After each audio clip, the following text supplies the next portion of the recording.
नमस्कार साथियों और सभी साथियों का स्वागत करता हूं आज के तीसरे इस माइनर टेस्ट में साथियों। पूरे 150 प्रश्न हैं, बेहतरीन प्रश्न है, लाजवाब प्रश्न है साथियों। सेम एग्ज़ाम में आने वाले प्रश्न हैं और दूसरी बात साथियों, इस पेपर से आपको ये पता लगेगा कि आपकी तैयारी किस प्रकार की चल रही है साथियों।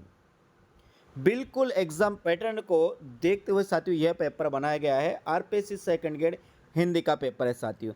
यदि आपके पास ये पेपर किसी भी प्रकार से यदि पहुंच जाता है साथियों, तो ज़रूर देखकर जाएगा, पूरा पेपर है। और ये जो पेपर हम हल कर रहे हैं साथियों, ये पेपर है साथियों न्यू किरण कोचिंग क्लासेस बाड़मेर और उनके साथ ये कॉन्टैक्ट नंबर है। यदि आप ऑनलाइन लेना चाहते हैं, ऑफलाइन लेना चाहते हैं, दोनों प्रकार से साथियों टेस्ट सीरीज़ की उपलब्ध है। तो हम शुरू करते हैं साथियों आज का ये है पेपर साथियों। पेपर को हम शुरू करेंगे साथियों हिंदी साहित्य के इतिहास से। देखिएगा, हिंदी साहित्य के इतिहास है। हिंदी साहित्य इतिहास का पहला प्रश्न की अपन बात करते हैं साथियों, तो 34वां प्रश्न देखिएगा।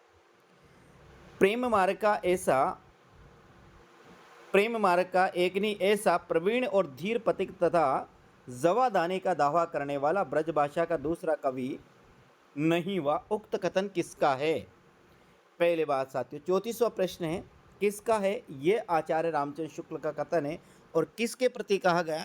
ये घनानंद के प्रति कहा गया है साथियों। और घनानंद रीति काल की रीति मुक्त काव्य धारा के प्रतिनिधित्व कवि है साथियों। और इस काव्य धारा में अपन तीन कवियों का अध्ययन करते हैं। एक साथियों आलम है, इसके बाद घनानंद है, आलम घना, और इसके बाद बोधा है, और एक है ठाकुर, और एक साथियों द्विजदेव। ऐसे हम बात करते हैं रीतिकाल के एक 5 कवि। आपको ध्यान रखना, रीतिकाल की रीति मुक्त काव्यधारा के 5 कवि। रीति मुक्त काव्यधारा किसे कहते हैं?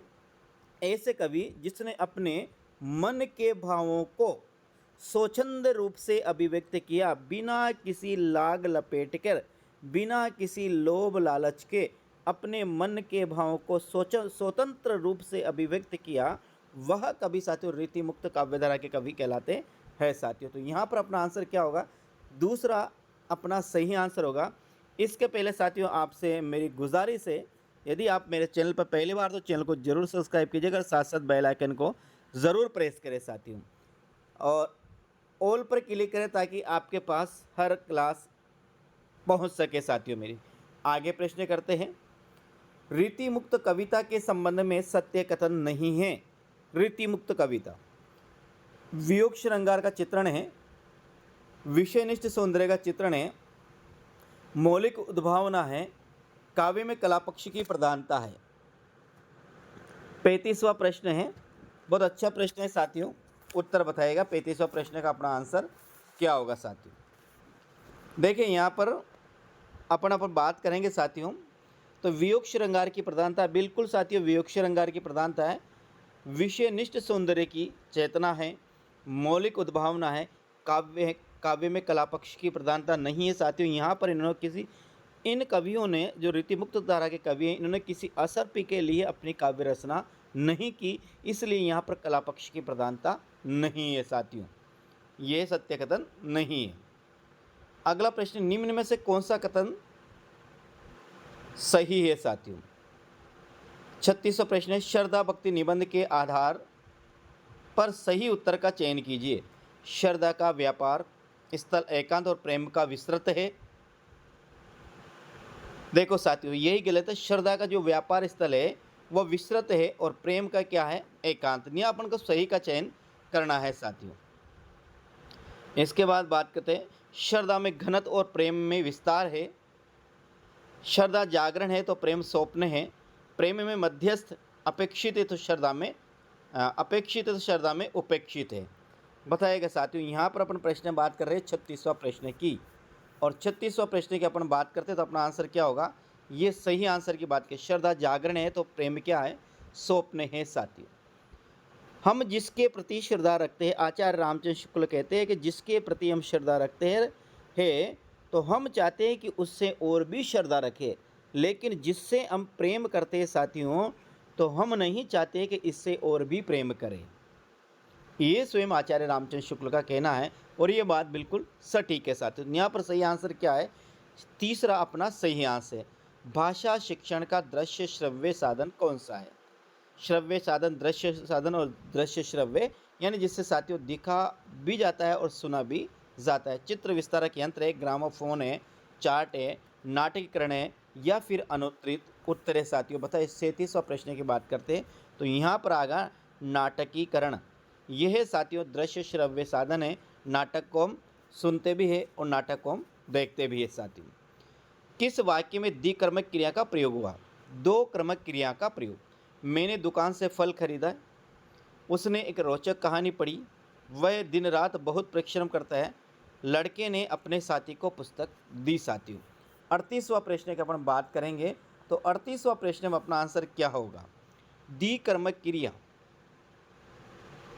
चौथा आंसर सही है। द्विकर्मक क्रिया में आप ध्यान रखना, द्विकर्मक क्रिया में हमें दो प्रश्नों का आंसर मिलता है, क्या और किसने या किसको। या लड़के ने अपने साथी को पुस्तक दी, क्या दी? पुस्तक। किसको दी? साथी। किसको और क्या का यदि उत्तर मिलता है तो वो द्विकर्मक क्रिया है, और जहाँ केवल क्या का ही उत्तर मिलता है साथियों तो वो एक कर्मक क्रिया है। तो यहाँ पर अपना आंसर क्या होगा? 4 अपना सही आंसर होगा। ये आपको अच्छी तरह से याद रखना है साथियों। अगला प्रश्न आता है 39वां। 100 उपसर्ग से निर्मित नहीं है। स्वतंत्र, 100 प्लस अर्थ, 100 प्लस धर्म, 100 प्लस अल्प, सु प्लस आगत है या सु प्लस अच्छ। हाँ, यहाँ देखिए साथियों ये नहीं है। 100 चरित्र, 100 राज्य, 100 दिन। बाकी ये यहाँ पर दूसरा में अपन बात करते हैं साथियों। 39वां प्रश्न है तो अपना आंसर यहाँ दूसरा आएगा। ये 100 प्लस है तो अल्प है, यहाँ प्लस होगा सु प्लस आगत, ये स्वागत का सही संधि विच्छेद है, और सु प्लस अच्छ ये भी इसका सही संधि विच्छेद है साथियों। तो अपना आंसर क्या होगा? 2 अपना सही आंसर होगा, बाकी सब में 100 प्रत्यय है। 40वां प्रश्न है, किस विकल्प में वाक्यांश के लिए एक शब्द सही नहीं दिया गया है? सही नहीं दिया गया वो पूछ रहा है। वह जिसका जन्म अभी हुआ है, नवजात। वह जिसे लांघना कठिन हो, दुर्गे। वह जो कीटाणुओं को मारे, कृत्रिम घन। पर्वत के नीचे की भूमि, उपत्यका। वह पूछ रहा है जो साथियों सही नहीं है वो सही नहीं पूछ रहा है। तो ये वह जिसे लांघना कठिन हो, दुर्भेद्य, ये नहीं है साथियों। बाकी ये भी सही है और ये भी सही है और ये भी सही है, ये सब सही है बाकी साथियों। चौथा प्रश्न का सही नहीं है। अच्छा, अगला प्रश्न है 41वां। मिश्र वाक्य में एक प्रधान उपवाक्य और एक या एक से अधिक आश्रित उपवाक्य होते हैं। इसकी संरचना में प्रधान वाक्य प्राय आश्रित उपवाक्य के पहले आता है। क्या ये दोनों क्या? हाँ, ये पूछ रहा है उपवाक्य, तो कथन व कारक दोनों सही है, कथन व कारण दोनों सही, और कथन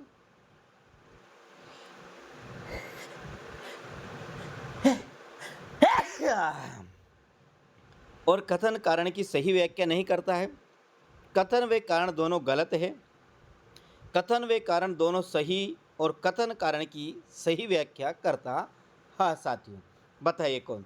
तो यहाँ पर अपन बात करते हैं, चौथा प्रश्न अपना सही होगा क्योंकि कथन दोनों सही है, यानी कथन भी सही है और कारण भी सही है, और कथन कारण की सही व्याख्या करता है। यानी कि पहली बात तो मिश्र वाक्य एक प्रधान उपवाक्य होता है और ये या और एक या एक से अधिक उसमें आश्रित उपवाक्य होते हैं, और इसकी संरचना में प्रधान वाक्य प्राय आश्रित उपवाक्य के पहले आता है।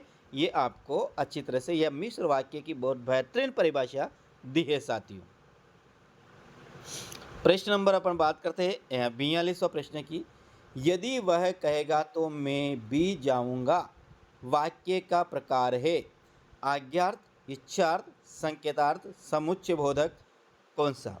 देखिए अर्थ के आधार पर वाक्य 8 प्रकार के होते हैं साथियों। 8 प्रकार में से यहाँ ये वाक्य दे रखा, ये अर्थ के आधार पर दे रखा है। अब बताइए यहाँ पर कौन सा वाक्य है? आज्ञार्थ है, इच्छार्थक है, संकेतार्थक है अथवा समुच्चय बोधक है साथियों। प्रिय साथियों यहाँ पर बात करेंगे 42वां प्रश्न की, तो अपना जो आंसर होगा वो होगा संकेतार्थ। संकेतार्थ वाक्य में यह होता है कि एक क्रिया दूसरी क्रिया पर निर्भर करती है। यदि पहली क्रिया होगी तो दूसरी क्रिया होगी, दूसरी क्रिया नहीं, पहली क्रिया नहीं होगी दूसरी क्रिया भी नहीं होगी। जैसे साथियों, वह पढ़ेगा तो पास होगा, पहले पढ़ेगा तभी वो पास होगा साथियों। आसमान में बादल होंगे तो ही बरसात होगी। तो ऐसे जो एक क्रिया दूसरी क्रिया पर निर्भर रहती है, वो जो वाक्य होता है साथियों, वो संकेतार्थ वाक्य होता है, आपको ध्यान रखना है। निम्न में से कौन सा एक वर्णिक छंद है साथियों? वर्णिक छंद जिसमें वर्णों के माध्यम से छंद का निर्धारण किया जाता है, वो वर्णिक छंद कहलाता है। और जहाँ पर मात्राओं के माध्यम से छंदों का निर्धारण किया जाता है साथियों, वो मात्रिक छंद कहलाता है। तो यहाँ पर वर्णिक छंद पूछा है, सोटा, द्रुतलंबी, चौपाई अथवा दोहा। तो मेरे प्रिय साथियों, आपको ध्यान रखना है, यह द्रुत उलंबित है, ये वर्णिक छंद, वर्णिक छंदों में भी एक गणबद्ध छंद है। और द्रुत उलंबित में साथियों नभ भर, पहले नगण आता है, फिर नगण आता है, फिर भगण आता है, और फिर भगण, और फिर आता है रगण साथियों। तो ये द्रुत उलंबित है। सोट है साथियों अर्ध सम मात्रिक छंद है, चौपाई मात्रिक सम मात्रिक छंद है, और दोहा भी अर्ध सम मात्रिक छंद है साथियों। नैन नया ने कही, मुस्काए लला, फिरी आए तो खेलन होरी। उक्त पंक्तियाँ किसकी है साथियों? ये प्रश्न बहुत ही कठिन है साथियों। वैसे ये ऐसा एग्जाम में प्रश्न भी नहीं आता है, फिर भी देखिए ये पद्माकर की पंक्तियाँ हैं साथियों। आगे हम बात करते हैं। प्रकृति चित्रण और ऋतु वर्णन में किस रीतिकालीन कवि का स्थान सर्वोपरि है? पहली बात तो प्रकृति चित्रण है, दूसरी बात यहाँ पर ऋतु वर्णन है। इसमें सबसे महत्वपूर्ण किस कवि का स्थान है? 45वां प्रश्न है, आंसर की वो बात कर रहे हैं साथियों। तो आपको ध्यान रखना है, न्य सेनापति अपना सही आंसर होगा। जिन्होंने प्रकृति चित्रण और ऋतु वर्णन में अद्वितीय प्रतिभा दिखाई साथियों, तो ये अपना जो आंसर होगा, सेनापति अपना सही आंसर होगा। ये आप अच्छी तरह से ध्यान रखिए साथियों। आगे बात करते हैं, निम्नलिखित में से कौन सी श्रद्धा को कला संबंधी श्रद्धा भी कहा जा सकता है? कौन सी श्रद्धा को कला संबंधी श्रद्धा भी कहा जाता है? प्रतिभा संबंधी, शील संबंधी, साधन संपत्ति संबंधी, अथवा कोई नहीं साथियों। इनमें से ऐसे ही प्रश्न आएंगे जो आपने पढ़े, लेकिन वहाँ पर आप कंफ्यूज होंगे, इसलिए इनको अच्छी तरह से याद करिए साथियों। तो यहाँ अपना आंसर होगा प्रतिभा संबंधी। वैसे साथियों, यदि किसी प्रश्न का आंसर मैं गलत बताता हूँ तो आप मुझे कमेंट करके इसका सही आंसर जरूर बताइएगा। और ये ज़रूर बताइएगा साथियों कि जो यदि आप कमेंट के माध्यम जरूर बताइएगा कि आपको ये पेपर कैसा लगा और आप कहाँ से तैयारी कर रहे हो। और आपको यदि किसी भी सेकंड ग्रेड में किसी भी प्रकार की कोई भी परेशानी है तो साथियों मेरे से ज़रूर संपर्क कीजिएगा। मैं आपकी हर परेशानी को दूर करने की कोशिश करूंगा साथियों। अंत्य क्रिया विश्लेषण का विकास किसने किया साथियों? डेविड हुम ने, फ्लेंडर ने, लिच अथवा डी वी ने साथियों।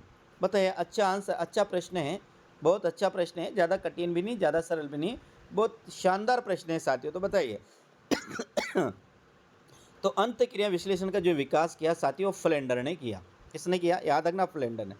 असंगत कथन विकल्प है, पथ भ्रष्ट, पथ से भ्रष्ट, अपादान तत्पुरुष, बिल्कुल सही है।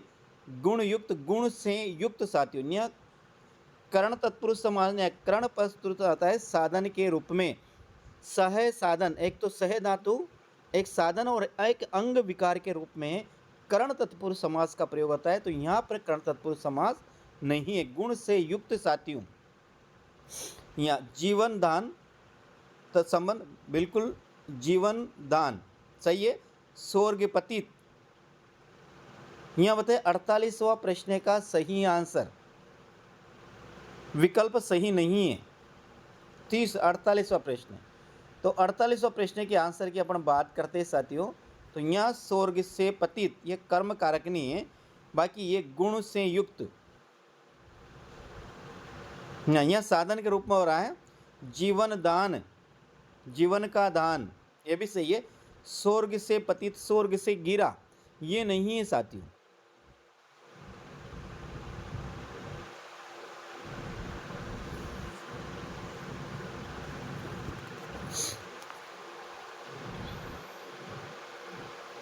ये स्वर्ग से पतित में भी अपादान कारक होगा, वे स्वर्ग से गिरा, यानी जहाँ एक वस्तु दूसरी वस्तु से अलग होती है वहाँ पर अपदन कारक का प्रयोग होता है, इसलिए चौथा अपना सही आंसर है। अगला है, निम्न विकल्प में से दिए गए शब्दों में से दो से अधिक उपसर्ग बताइए, किसमें दो से अधिक उपसर्ग है? अत्याचार, अत्यादेश, दुरअवस्था। अति प्लस आचार, अधि प्लस आदेश, दूर प्लस अवस्था एक एक है। वी प्लस आर विवार, परि प्लस आवरण, परि प्लस आ प्लस वरण। दुरुपयोग यहाँ भी साथियों इनमें भी एक एक है। दुर्भिसंधि, दुर्व्यवहार, सुव्यवस्थित।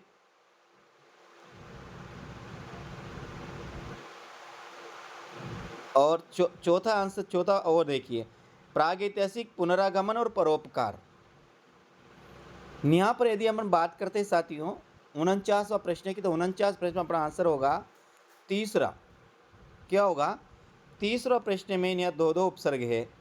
देखिए पे दूर भी अभिसंधि, दूर प्लस अभी प्लस संधि। वी एक दूर है फिर एक वी है, एक सु है एक वी है, ये तीनों में साथियों दो दो यहाँ पर उपसर्ग है, इसलिए अपना आंसर क्या होगा? तीसरा अपना सही आंसर होगा। 50वां प्रश्न का आंसर देखिएगा, वह जो सब कुछ जानता हो उसे क्या कहते हैं? बहुज्ञ, सर्वज्ञ, अल्पज्ञ, विज्ञ। तो उसे कहते हैं साथियों सर्वज्ञ, जो सब कुछ जानता है, जो बहुत जानता है, अल्पज्ञ जो बहुत कम जानता है, विज्ञ जो जानता है। तो अपना आंसर क्या होगा? दूसरा अपना सही आंसर होगा। इनमें सरल वाक्य कौन सा है? रचना के आधार पर या संरचना के आधार पर वाक्य तीन प्रकार के होते हैं। एक सरल वाक्य होता है, एक संयुक्त वाक्य होता है, एक मिश्र वाक्य। ने सरल वाक्य पूछा है। सरल वाक्य जिसमें मुख्य क्रिया एक ही होती है साथियों, उसे सरल वाक्य कहा जाता है। उसने राम और श्याम को जाते हुए देखा, मोहन आया और खाना खाकर सो गया, जब गर्मी पड़ती है तब फसल पकती है, जब वह जाएगा तब सोएगा। देखिए साथियों ये तो है अपना दूसरा है अपना संयुक्त वाक्य, और ये दोनों साथियों है अपना मिश्र वाक्य जिसे हम संकेतवाचक वाक्य भी कहते हैं। यहाँ पर उसने राम और श्याम को जाते हुए देखा, यहाँ जाते हुए एक ही मुख्य क्रिया है साथियों, इसलिए यहाँ पर सरल वाक्य है। यहाँ और आ रहा है, लेकिन और जो है साथियों यहाँ दो वाक्यों को नहीं जोड़कर दो शब्दों को जोड़ रहा है, इसलिए ये क्या है? संयुक्त वाक्य नहीं होकर साथियों कौन सा वाक्य होगा? सरल वाक्य होगा। निम्न में से असुमिलित विकल्प कौन सा है? मनहरण कवित्त में 31 वर्ण होते हैं, रूपगणाक्षरी में 32 होते हैं, देवगणाक्षरी में 33 होते हैं, रूपगणाक्षरी में 16 और 13 पर यति होती है, या फिर अनुत्तरित उत्तर। 52वां प्रश्न की बात कर रहे हैं, तो ये अपना अनुत्तरित उत्तर होगा। आपको ध्यान रखना है साथियों, कवित्त जो छंद है उसमें कवित्त एक वर्णिक छंद है जिसमें 31 से लेकर 33 तक वर्ण होते हैं। तो मनहरण कवित्त में तो होते हैं 31, रूपगणाक्षरी में होते हैं 32 और देवगणाक्षरी में होते हैं 33 साथियों, ये आपको याद रखना है। अगला प्रश्न है 54, अमीय हलाहल मद बरे सोवेत श्याम रतनार, जियत मरत झुकी झुकी परत, जेही चितव एक बार। पंक्तियाँ किसकी है? प्रसिद्ध दोहा है साथियों। तो ये जो दोहा है रसलीन का प्रसिद्ध दोहा है, आपको ध्यान रखना है। और यदि ऑप्शन में रसलीन नहीं है साथियों तो फिर आपको बिहारी का चयन करना है। वैसे ये रसलीन का दोहा है कि अमीय हलाहल मद में यहाँ पे एक नायिका के नेत्रों का वर्णन किया गया है और बहुत ही सुंदर वर्णन किया है। यदि इसका अर्थ हम निकालेंगे साथियों तो पेपर बहुत लंबा हो जाए, इसलिए अर्थ न निकाल कर अपन अपना काम करते हैं साथियों। निम्न प्रश्न नंबर 54, निम्न में से किस प्रकार की श्रद्धा का ध्यान क्रमशः मनुष्य को सबसे पहले और सबसे बाद में होना चाहिए? श्रद्धा भक्ति निबंध के आधार पर स्पष्ट कीजिए। प्रतिभा संबंधी और कला संबंधी, प्रतिभा संबंधी और शील संबंधी, शील संबंधी और साधन संबंधी, साधन संबंधी और कला संबंधी। पहले किसका होना चाहिए और बाद में किसका होना चाहिए? तो यहाँ पर याद रखना है शील संबंधी और साधन संबंधी। हाँ, किस प्रकार श्रद्धा क्रमशः मनुष्य को पहले और सबसे बाद, सबसे पहले साथियों शील संबंधी श्रद्धा होनी चाहिए और दूसरी ये साथियों यहाँ पर साधन संबंधी साधन संपत्ति संबंधी श्रद्धा होनी चाहिए। तो अपना आंसर होगा तीसरा अपना सही आंसर होगा। टेप रिकॉर्ड किस प्रकार का शैक्षिक उपकरण है? शिक्षण के कार्य टेप रिकॉर्ड किस प्रकार का है? शिक्षण कार्य को सरल बनाना, छात्र को विभिन्न इंद्रियों को क्रियाशील बनाना, छात्रों को नवीन उपकरणों के प्रति उत्सुक बनाना, पाठ में कक्षा का अवधान करा बनाए रखना। बताए टेप रिकॉर्ड साथियों, वे टेप रिकॉर्ड का वर्तमान में प्रयोग नहीं किया जाता है, लेकिन फिर भी ये शिक्षण विधियों में अपन पढ़ते हैं। तो अपना आंसर होगा साथियों यहाँ पर 55वां प्रश्न की बात करते हैं तो अपना होगा दूसरा, छात्रों की विभिन्न इंद्रियों को क्रियाशील बनाना। और जहाँ पर छात्र छात्राओं की इंद्रियां क्रियाशील होती है साथियों, वह पढ़ाना हमारा सार्थक होता है और वह मनोवैज्ञानिक पढ़ाई होती है साथियों। ये भी आपको ध्यान में रखना। वर्तनी की दृष्टि से शुद्ध शब्द नहीं है साथियों। 56वां प्रश्न, दृष्टा, गरिष्ठ, दंपति और गृहिणी साथियों। बताए 56वां प्रश्न के आंसर है। तो 56वां प्रश्न में अपना आंसर होगा साथियों गृहिणी। ये होता है साथियों गृहिणी, ये सही होता है, गृहिणी नहीं होता है। बाकी ये भी सही है, ये भी सही है और ये भी सही है साथियों। 57 में किस विकल्प के शब्द में सभी उपसर्ग रहित शब्द है। उपसर्ग रहित पूछ रहा है, उपसर्ग युक्त नहीं पूछ रहा है कि उपसर्ग नहीं है। निकर, निदेश, विगत, सहचर, सुगम, प्रेत, कुटिल, सुरेश, अंजलि, निडर, नीरस और आगम। देखिए निडर में नी है, नीरस में नी है, आगम में आ है। निकर, निदेश और विगत इसमें भी नी है। सहचर, सुगम, प्रेत, कुटिल, सुरेश और अंजलि यहाँ पर इसमें नहीं साथियों। तीसरा प्रश्न में कुटिल, कुट प्लस इल यहाँ नहीं है साथियों तीसरा में, यानी कि इन तीनों में ही प्रत्यय उपसर्ग नहीं है। 57वां प्रश्न की अपन बात कर रहे हैं, आपको ध्यान में रखना है साथियों। अगला है प्रश्न नंबर है 58वां, सुमेलित करना है।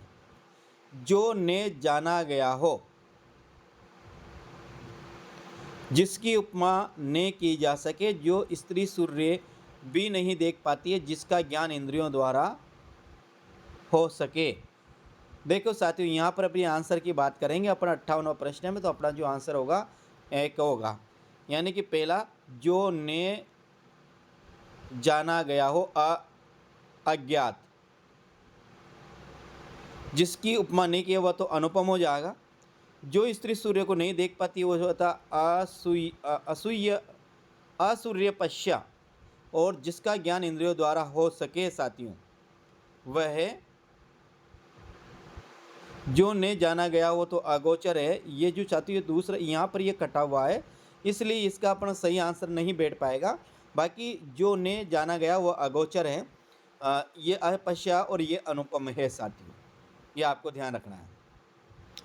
निम्न में संयुक्त वाक्य कौन सा है। और एवं तथा देखो किंतु परंतु लेकिन मगर पर और एवं तथा वे अतः इसलिए आदि जो शब्द आते हैं वो संयुक्त वाक्य की पहचान है। राम और श्याम मिलकर गए हैं, यहाँ और साथ साथ वहाँ पर दो वाक्य आपस में जुड़े हुए हैं, यहाँ पर दो शब्द जुड़े हुए इसलिए ये संयुक्त वाक्य नहीं सरल वाक्य। इस बार अच्छी फसल हुई है। मैं आगे बढ़ गया और वह पीछे रह गया। कर्मचारियों का आंदोलन 3 दिन तक चला। मैं आगे बढ़ गया और पीछे रह गया 49 में साथियों। 59 में तीसरा प्रश्न अपना सही आंसर होगा। 60 निम्न में से सरल वाक्य नहीं है। सभी लोग लोकप्रिय कवि का सम्मान करते हैं।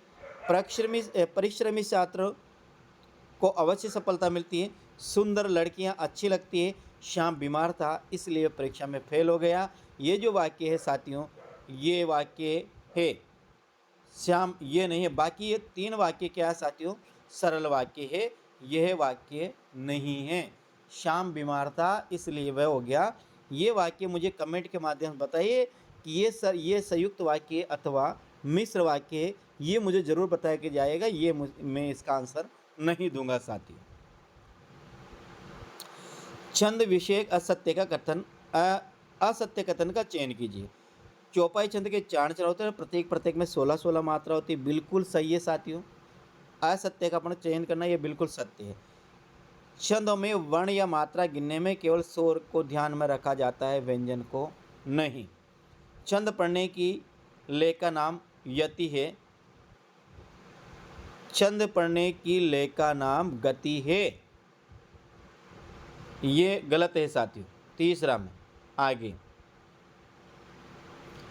4 से अधिक चरणों वाले छंद को विषम छंद कहा जाता है साथियों। प्रश्न नंबर अपन बात कर रहे हैं साथियों 61वां प्रश्न की। 61वां प्रश्न का अपना आंसर 3 है। ये 3 है, बिल्कुल 3 ही अपना सही आंसर होगा। यह असत्य कथन है, बाकी क्या है साथियों, सब सत्य कथन है। आप 3 यानी कि 4 से अधिक जिसमें पद होते हैं वो विषम छंद होता है। याद रखिए, जैसे छप्पे और कुंडलियाँ छंद शायद आपके सेकंड ग्रेड में नहीं है, लेकिन इनको विषम छंद कहा जाता है साथियों। अगला प्रश्न है, ये भाव मूर्ति विधायिनी कल्पना के श्रेष्ठ है, उक्त कथन पद्माकर के संबंध में किसका है साथियों। 62वां प्रश्न की अपन बात कर रहे हैं। यह भाव मूर्ति विधायिनी कल्पना के श्रेष्ठ है, किसका प्रश्न है। देखिए साथियों, यहाँ पर किसने कहा, 52वां प्रश्न की 62वां प्रश्न की याद करते हैं तो ये आचार्य रामचंद्र शुक्ल का कथन है और ये कहा है पद्माकर के विषय में साथियों। अगला है, आचार्य रामचंद्र शुक्ल के अनुसार सुर काव्य की ऐसी कौन सी बड़ी भारी विशेषता है जो तुलसीदास में नहीं है। छंद वैविध्य, रस वैविध्य, नवीन प्रसंगों की भावना और प्रबंध पटुता, यानी कि कौन सी ऐसी विशेषता है जो सुर को तुलसी से अलग करती है। 63वां प्रश्न की अपन बात कर रहे हैं साथियों। तो यहाँ आगा अपना नवीन प्रसंगों की भावना, यही सुर को तुलसी से अलग करती है साथियों। यानी कि ये तुलसीदास में, सूरदास में तो है लेकिन तुलसीदास में नहीं है। छंद वैविध्य, रस वैविध्य और प्रबंध ये दोनों है, लेकिन ये नवीन प्रसंगों की भावना ये साथियों दोनों को एक दूसरे से अलग करती है। अगला प्रश्न है 64वां, भाषा शिक्षण में उद्बोधन सामग्री के प्रयोग का लक्ष्य है। उद्बोधन सामग्री का मतलब है जो उद्दीपनों को जगाती है साथियों, वह उद्बोधन सामग्री कहलाती है। जो पठन को साथियों क्रियाशील बनाती है, मनोवैज्ञानिक बनाती है, वो उद्बोधन सामग्री कहलाती है। शिक्षक के ज्ञान में स्पष्ट लाना, बालकों के भाव को जागृत उत्प्रेरित करना, छात्रों को नवीन उपकरणों के प्रति उत्सुक बनाना और भाषा शिक्षण में योगदान देना। देखिए 64वां प्रश्न का बड़ा सोच समझ कर आंसर दीजिएगा साथियों। क्या आंसर क्या होगा, नहीं होगा, बालकों के भावों को जागृत करना, उत्प्रेरित करना, वही उद्बोधन सामग्री का प्रमुख लक्ष्य होता है। सोहन के दोस्त रोहन ने परीक्षा में प्रथम स्थान प्राप्त किया। इस वाक्य में सोहन के दोस्त निम्न में से हैं। विधेय का विस्तार है, विधेय है, उद्देश्य का विस्तार है या फिर क्रिया का विस्तार है के साथियों। 65वां प्रश्न की अपन बात कर रहे हैं तो क्या होगा नया साथ। देखिए वाक्य के दो अंग होता है, एक उद्देश्य होता है, एक विधेय होता है। एक उद्देश्य होता है, एक विधेय होता है साथियों। जिसके विषय में कहा जाए वो उद्देश्य और जो कहा जाए वो विधेय होता है। यह आपका तो यहाँ मोहन के दोस्त क्या है साथियों, बताइएगा। यहाँ मोहन का जो दोस्त है साथियों वे उद्देश्य का विस्तारक है। सोहन यहाँ पर क्या है यानी सोहन के दोस्त रोहन ने परीक्षा में प्रथम स्थान किया, तो ये उद्देश्य का विस्तार है। यानी कि यहाँ पर रोहन क्या है, उद्देश्य है और आगे ये उसका विस्तार है साथियों। जैसे दशरथ पुत्र राम ने रावण को मारा, तो ये राम का विस्तार है, दशरथ पुत्र, आपको ध्यान रखना है। और रावण को मारा तो यहाँ राम के पहले जो आया ये उद्देश्य का विस्तार है। इस प्रकार से आप इसको समझिएगा तो समझ में आएगा, वरना समझ में नहीं आएगा। अगला है, वाक्य के संबंध में अनुपयुक्त कथन कौन सा है। वाक्य के मुख्यतः दो अवयव होते हैं, एक उद्देश्य होता है, एक विधेय होता है। बिल्कुल करेक्ट है, आपको याद रखना है। जिस वस्तु के विषय में कुछ कहा जाए या उसे सूचित करने वाले को विधेय कहा जाता है। यही अनुपयुक्त, जिस वस्तु के विषय में कुछ कहा जाए उसे सूचित करने वाले जो शब्द होते हैं वह शायद साथ क्या होते हैं। प्रश्न नंबर अपन बात कर रहे हैं 66वां प्रश्न की। जिस वाक्य में एक उद्देश्य और एक विधेय होता है उसे सरल साधारण वाक्य कहते हैं। 66वां प्रश्न की अपन बात कर रहे हैं। हाँ रचना के अनुसार वाक्य 3 प्रकार का, बिल्कुल देखिए वाक्य के मुख्य 2 अंग होते हैं। ये दूसरा है साथियों, ये जिस वस्तु के विषय में कुछ कहा जाए वह उद्देश्य होता है और उसके उद्देश्य होता है। जिस वस्तु के विषय में कुछ कहा जाए, क्या कहा गया वह उद्देश्य होता है, और जो कुछ उसके विषय में जो कहा जाए वो उद्देश्य होता है। तो ये अपना गलत है, बाकी ये भी सही है और ये भी सही। जो साधारण वाक्य होता है उसमें एक विधेय होता है, एक ही उद्देश्य होता है। और रचना कर आधार पर 3 प्रकार के होते हैं, सरल, संयुक्त और मिश्र वाक्य। तपसी शाखा का संबंध किससे है साथियों। तपसी शाखा कृष्ण काव्य से, राम काव्य से, संत काव्य से तथा सूफी काव्य से। तपसी शाखा का संबंध किससे है। बताइए, तपसी शाखा का जो संबंध है मेरे प्रिय साथियों वह संत शाखा के है। और ये जो संत शाखा है कृष्ण भक्ति काव्य रीतिकाल की जो प्रथम शाखा है साथियों, वही शाखा है संत शाखा। यानी कि भक्ति काल में जो चार शाखा है, संत शाखा, प्रेम है, प्रेम मार्ग की शाखा, कृष्ण काव्य और राम काव्य, इसमें सर्वप्रथम जो विकास हुआ वह संत काव्य का ही हुआ साथियों। तो यहाँ पर 67वां प्रश्न के आंसर की बात करते हैं। 67वां प्रश्न का आंसर मुझे जरूर बताकर जाइएगा। तपसी शाखा या राम काव्य भी हो सकता है साथियों। तपसी शाखा में या राम काव्य है। तपसी शाखा का अपना आंसर की बात कर रहे हैं। देखिए यहाँ पर अपन देखते प्रश्न नंबर है अपना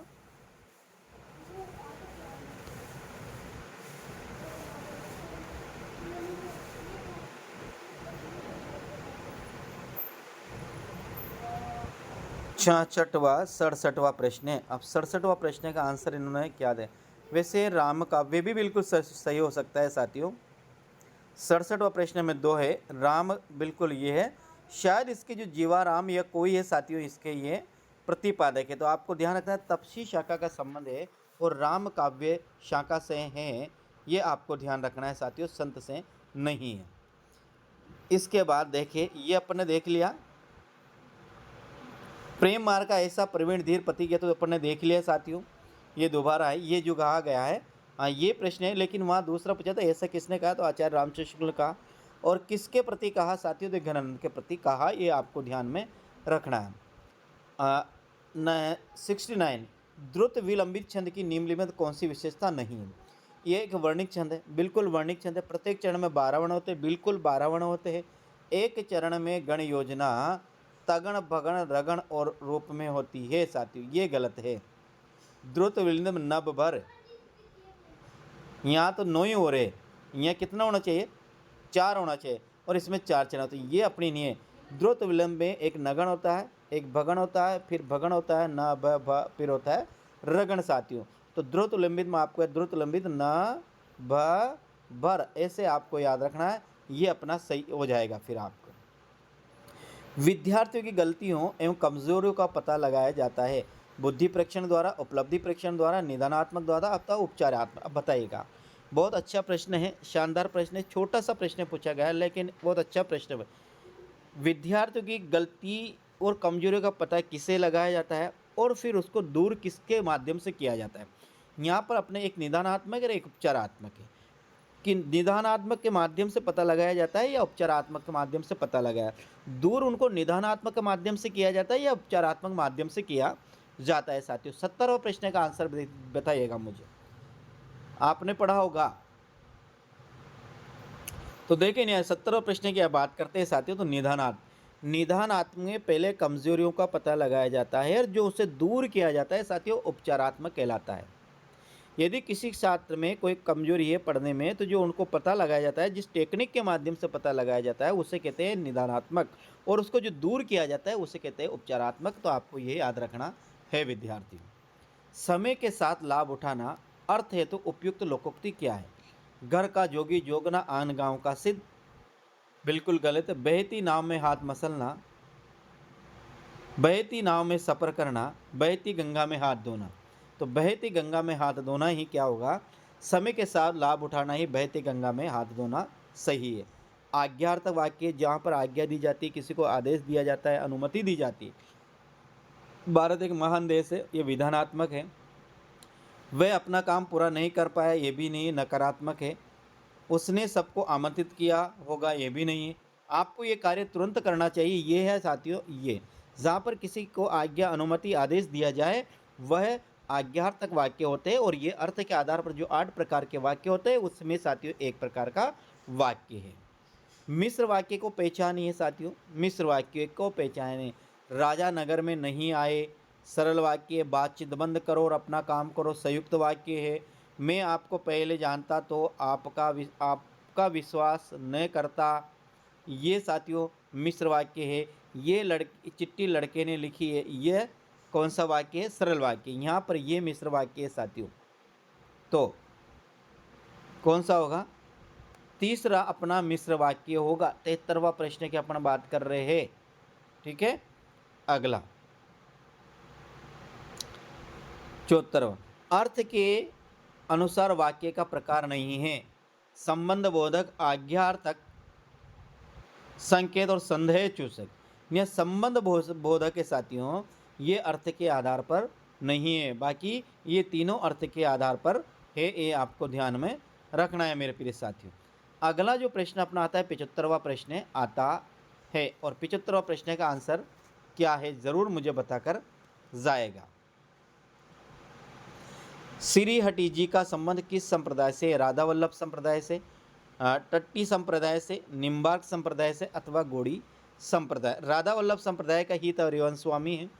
निम्बार्क संप्रदाय के स्वामी निम्बकाचार्य है। गौड़ीय संप्रदाय का साथियों चैतन्य महाप्रभु गौड़ीय संप्रदाय। और जयपुर का जो प्रसिद्ध साथियों वो मंदिर है कृष्ण का मंदिर, मुझे याद नहीं आ रहा, वो गौड़ीय संप्रदाय का ही मंदिर है साथियों। तो यहाँ पर 75वां प्रश्न के आंसर की बात की, तो 75वां प्रश्न आंसर की अपन बात कर रहे हैं। तो अपना आगा यहाँ राधा वल्लभ संप्रदाय के प्रसिद्ध कवि हटि जी राधा वल्लभ संप्रदाय के से साथी। कौन से? राधा वल्लभ। तो अपना आंसर क्या होगा? एक अपना सही आंसर होगा। 76वां, नेही महाब्रजभाषा प्रवीण और सुंदर तानी के भेद को जाने, जोग वियोग की रीति में कोविद भावना भेद स्वरूप को। इसका सही आंसर क्या? समुझे कविता घन आनंद की निही अकियन की पीर तकी, उक्त पंक्ति की पंक्तियाँ किसकी है साथियों? 76वां प्रश्न की अपन बात कर रहे हैं। तो 76वां प्रश्न में अपना आंसर होगा 4। ये ब्रजनाथ की पंक्तियाँ, ये घन आनंद की पंक्तियाँ नहीं है साथियों, आपको ध्यान रखना है। भ्रमर गीत के संबंध में निम्नलिखित में कौन सा कथन गलत है? बताइए। यह विप्रलंबे श्रृंगार की रचना है, निव्युक्त श्रृंगार की रचना है, बिल्कुल सही है।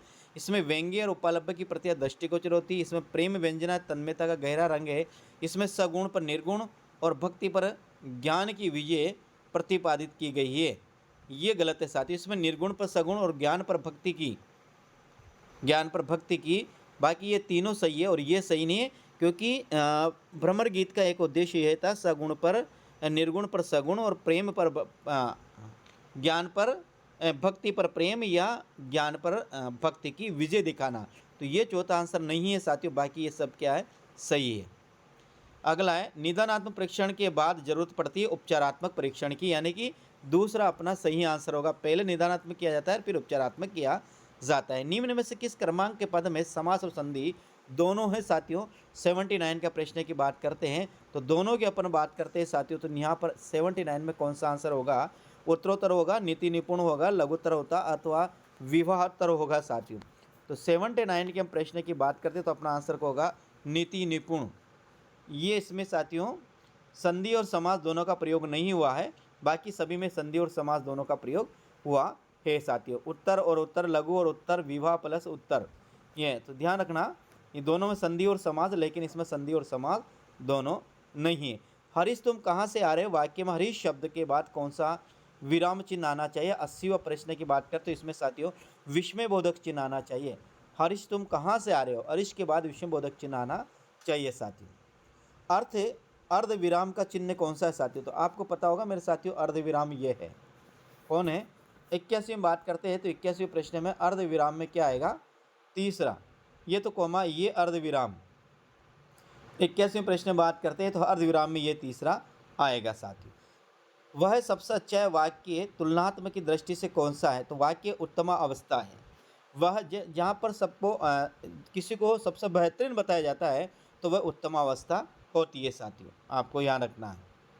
सुमिलित ये सुजान सागर वीरहे वारिस ठाकुर टसक और श्रृंगार लतिका सो। तो सुजान सागर है साथियों घनंद की है, वीरहे वारिस साथियों बौद्धा की है, ठाकुर टसक है साथियों ठाकुर की है, और श्रृंगार लतिका सौरभ व द्विजदेव की है। ये आपको ध्यान में रखना है मेरे साथियों।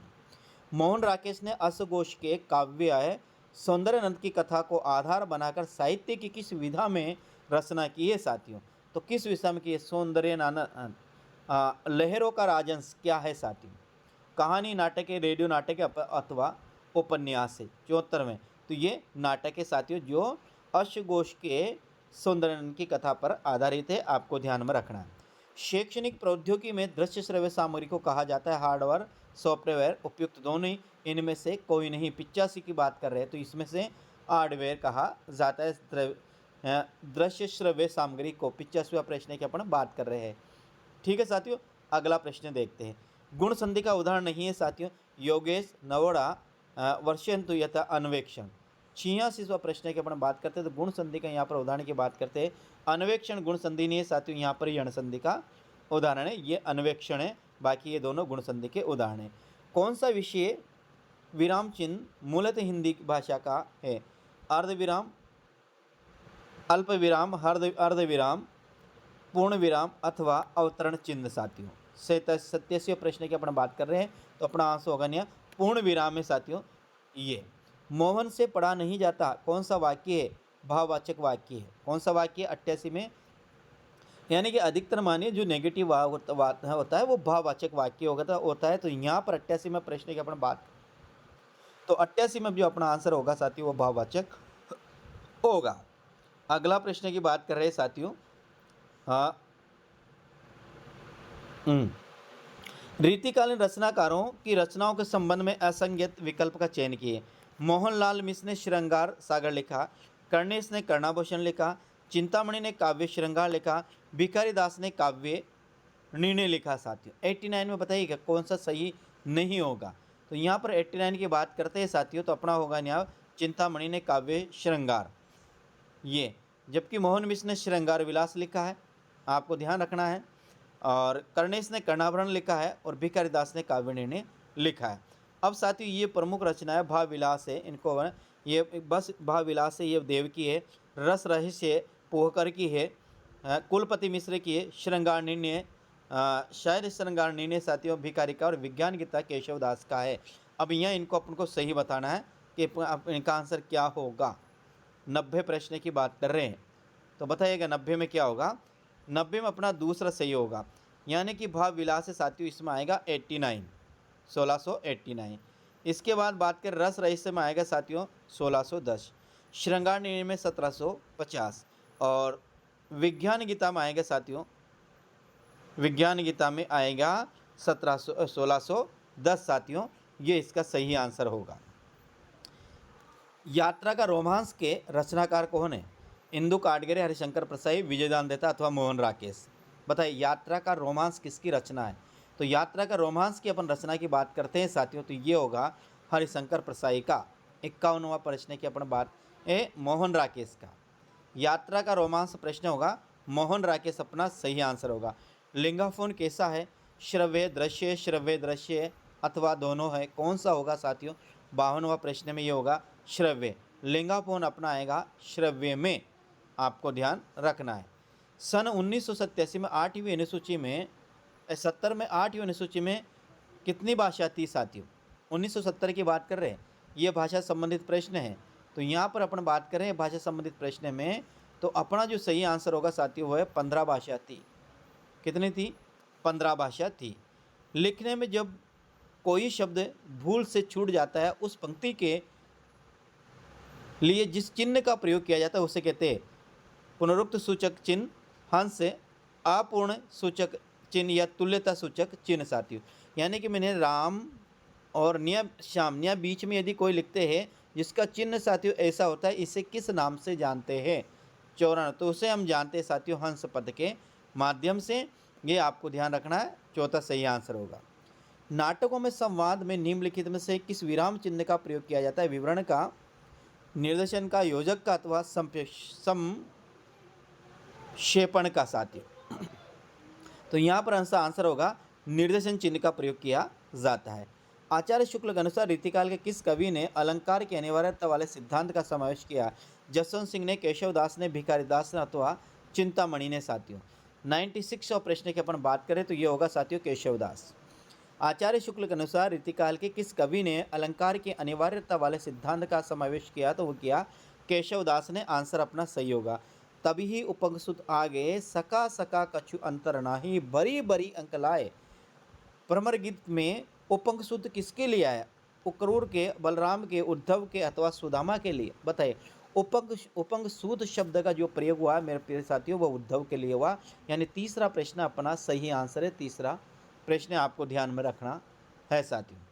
अगला प्रश्न की अपन बात करेंगे। देखिए, भाषा शिक्षण में परंपरागत उद्बोधन सामग्री के रूप में बहुत अधिक सहायक सहायक किससे समझा जाता है? पाठ्यपुस्तक को, शामपट को, रेखा चित्र को अथवा चित्र को साथियों? 90 प्रश्न की बात कर रहे हैं, 98 प्रश्न की। तो यहाँ पर अपना आएगा साथियों पाठ्यपुस्तक। यदि पाठ्यपुस्तक नहीं होता तो अपना आंसर साथियों यहाँ पर क्या होता? शामपट अपना सही आंसर होगा। पहला पाठ्यपुस्तक आएगा, दूसरा अपना आएगा शामपट, जिसे साथियों शिक्षक का मित्र भी कहा जाता है, याद रखना आप। सही कथन का चयन कीजिए। करुण रस का स्थायी भाव का कारण है, बिल्कुल गलत है। आमर्ष्य और शांत रस का स्थायी भाव माना जाता है, बिल्कुल गलत है। वीर रस का स्थायी भाव वीरता, यही सही है साथियों, ध्यान रखना। वीर रस का स्थायी भाव क्या होता है? वीरता होता है। किस वाक्य में योजक चिन्ह का प्रयोग हुआ है? शिवाजी, शिवजी और शिवेश भाई बहन है। हेमा, गुनगुन, माया सहेलियाँ हैं। रोहन ने कहा मुझे पढ़ाई करनी है, मैं घूमने जा रही हूँ।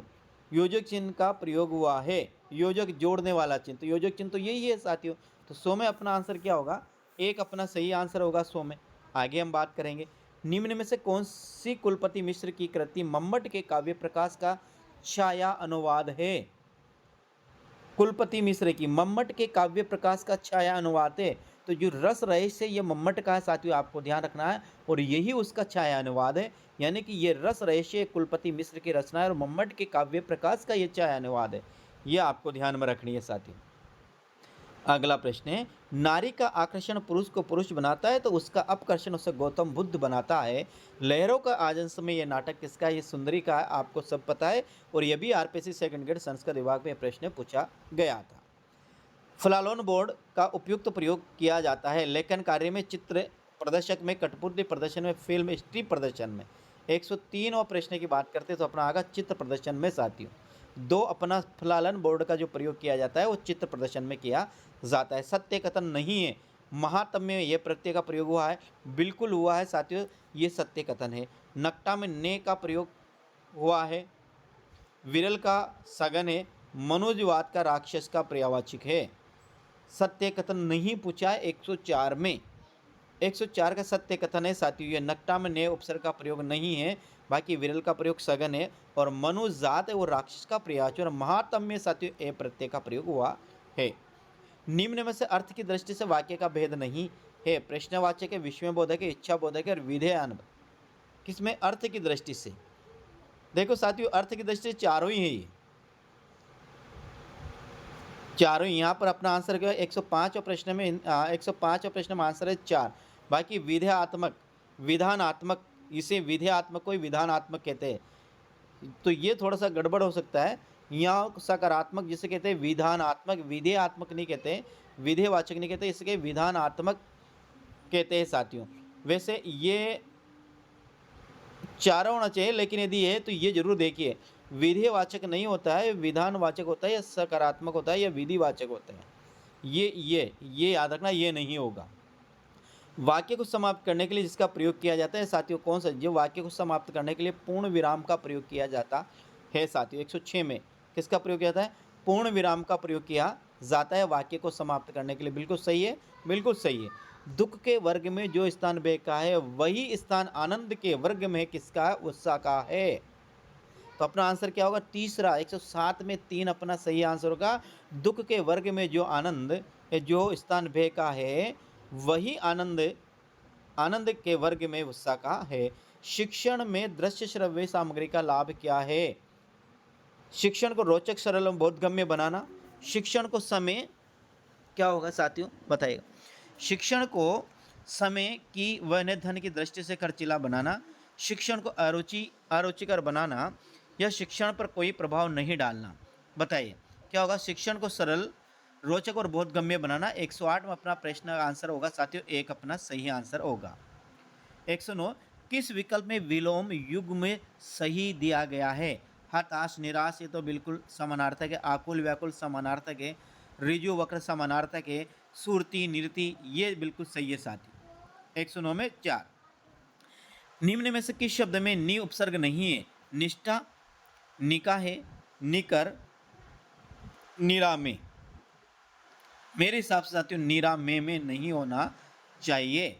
110वां प्रश्न की बात कर रहे, यही इसका सही है, निरामे। आपको ध्यान रखना है।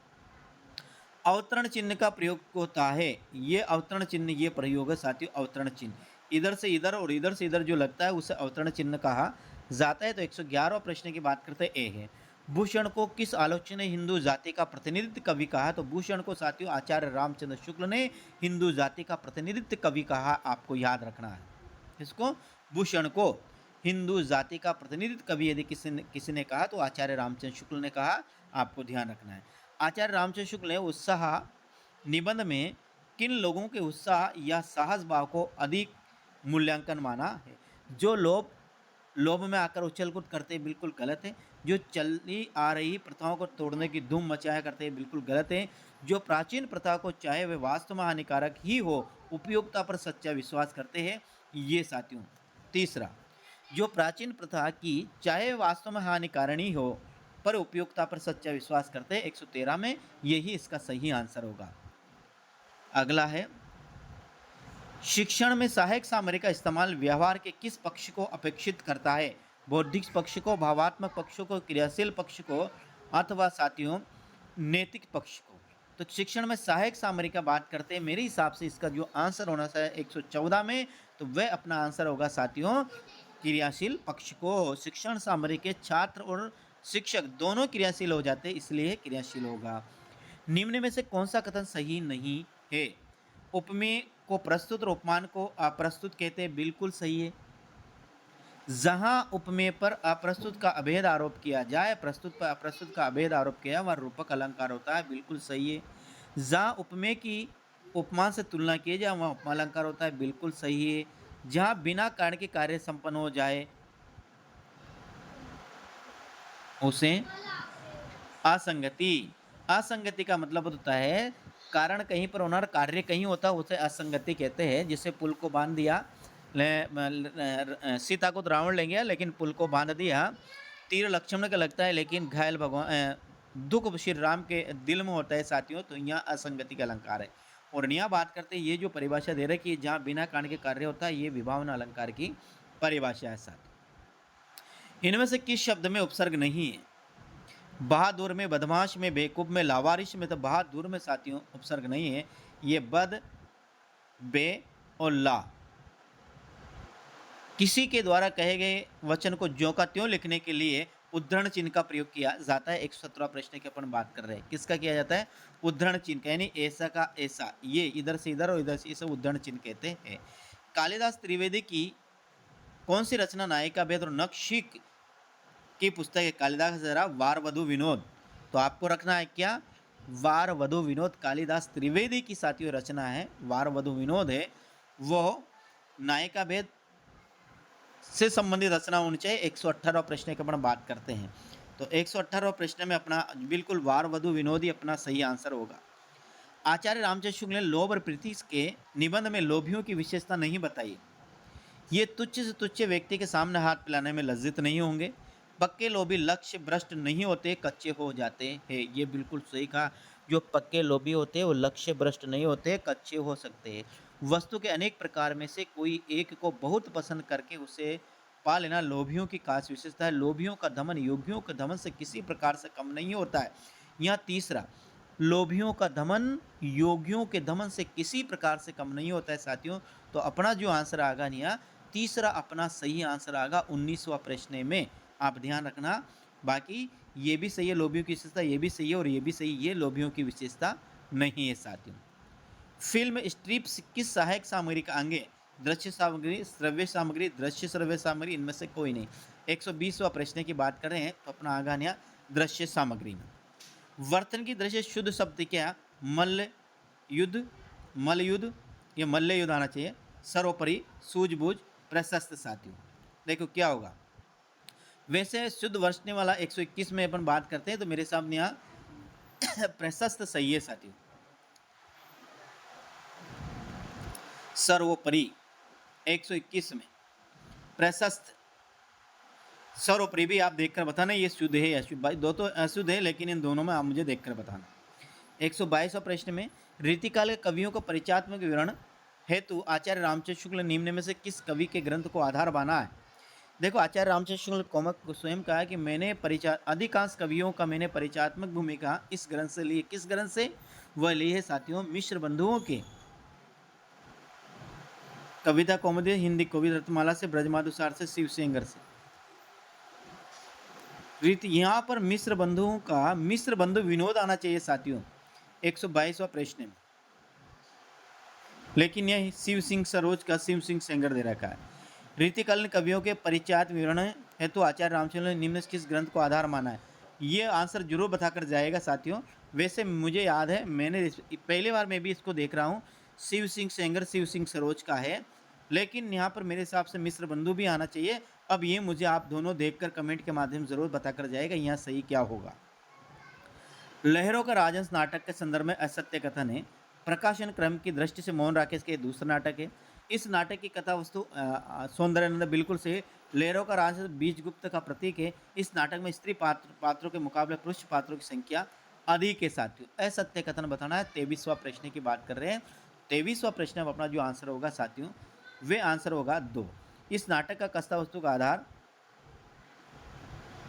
123वां प्रश्न में 123वां प्रश्न में अपना आंसर होगा 3। ये असत्य है, बाकी 1, 2 और 4 वह सत्य कथन है साथी। प्रोजेक्ट विधि का सोपान है। परिस्थिति पैदा करना, वह प्रोजेक्ट का चुनाव करना, योजना बनाना, वैसे क्रियान्वयन करना, कार्य का मूल्यांकन करना, व रिकॉर्ड करना, उपयुक्त सभी, या फिर अनुत्तरित उत्तर 124 में। तो 124 में अपन बात करेंगे साथियों। 124 में अपना आंसर होगा उपयुक्त सभी, यानी परिस्थिति पैदा करना और प्रोजेक्ट बनाना चुनाव का सही है, योजना बनाने में क्रियाशील करना सही है, कार्य का मूल्यांकन करना और रिकॉर्ड बिल्कुल सही है साथियों। माधुर्य गुण से संबंध में कौन सा कथन असंगत है। माधुर्य गुण में टठे वर्णों का अभाव होता है, बिल्कुल सही है, यह असंगत नहीं है। इसमें सामाजिक शब्दावली की प्रधानता होती है, ये नहीं होती है। इसमें चित्त को द्रवित करने की विशेषता होती है, हास्य और अद्भुत रस का प्रयोग नहीं होता है साथियों माधुर्य गुण में।